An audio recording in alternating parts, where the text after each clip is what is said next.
Hai, aku Nana. Ini cerita pengalamanku saat melamar pekerjaan tahun lalu. Saat itu, aku melamar pekerjaan di Anglo-Saxon, tempatnya tidak jauh dari rumah. Ini merupakan pertama kalinya aku melamar pekerjaan. Entah suatu kebetulan atau rencana dari Tuhan, aku bertemu Diva, teman SMA aku dulu, yang juga melamar pekerjaan di sini. Dia menyapaku, dan akhirnya kita masuk ke dalam bersama-sama.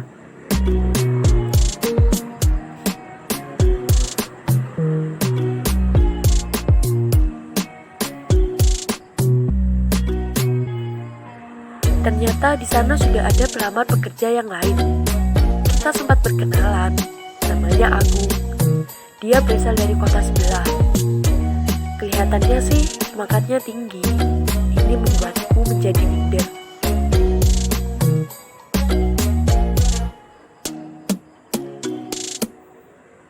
Tetapi dia tidak diterima. Ini semakin membuatku menjadi tidak percaya diri.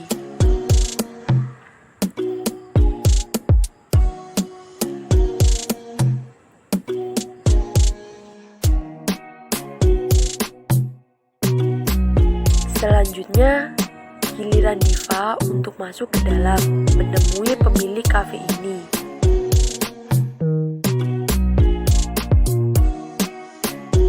Agung berpamitan untuk mencari lowongan pekerjaan lainnya.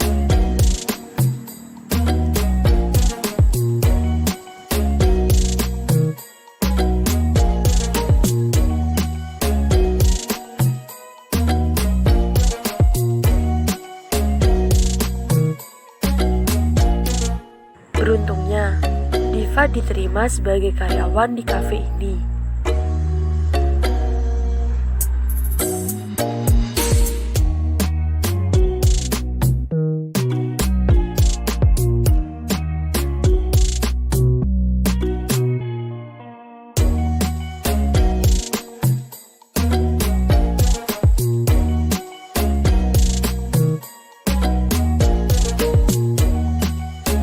Terlihat sangat senang dan bahagia.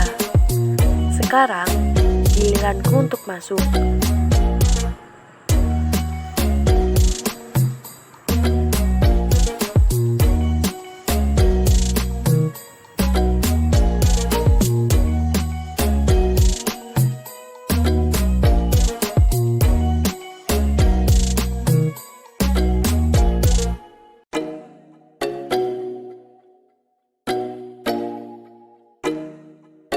Pemilik Anglo sempat berkata bahwa surat lamaran pekerjaanku masih berantakan dan sulit untuk dipertimbangkan.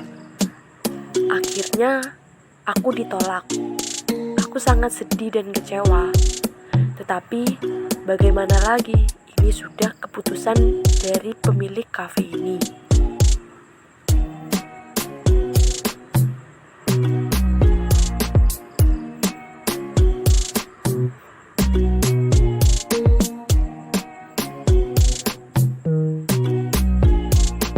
Kemudian aku bercerita kepada temanku.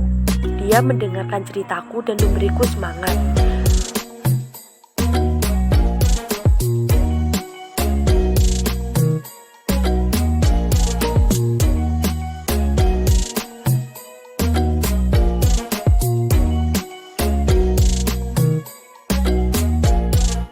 Dia juga mengajariku cara membuat surat lamaran pekerjaan yang benar.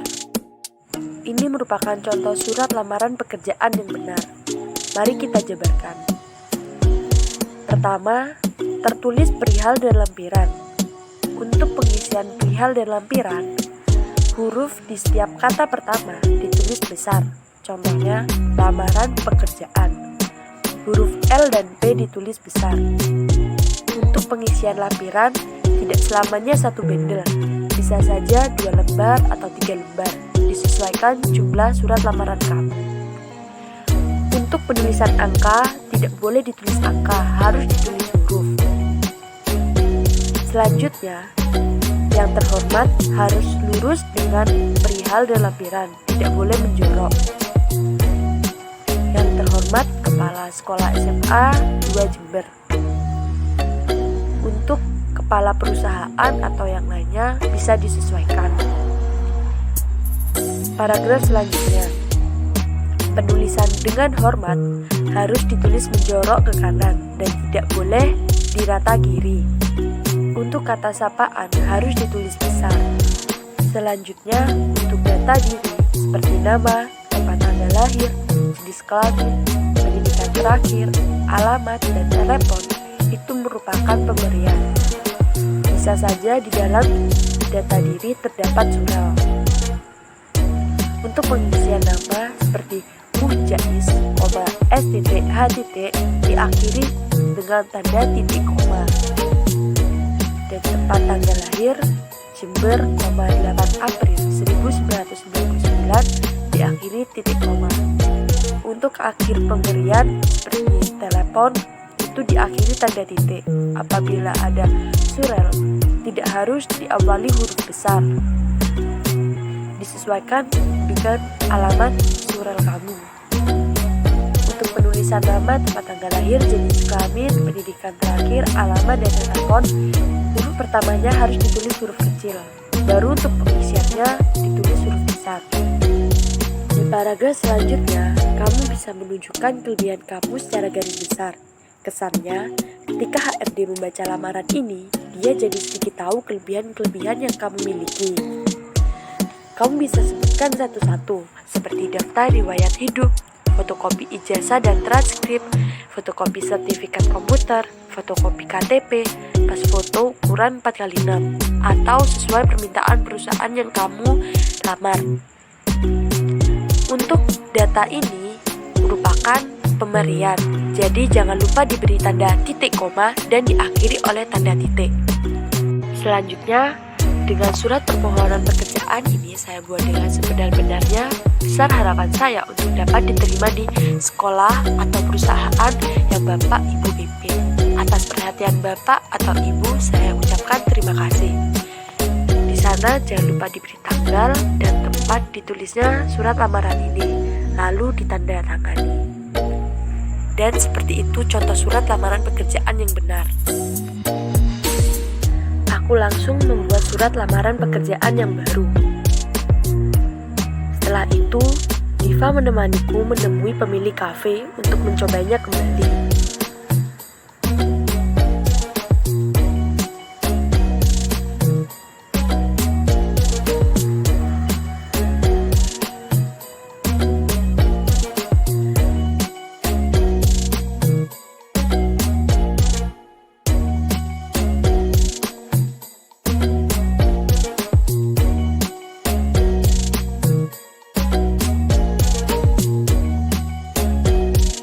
Alhamdulillah, aku diterima juga sebagai karyawan di sini.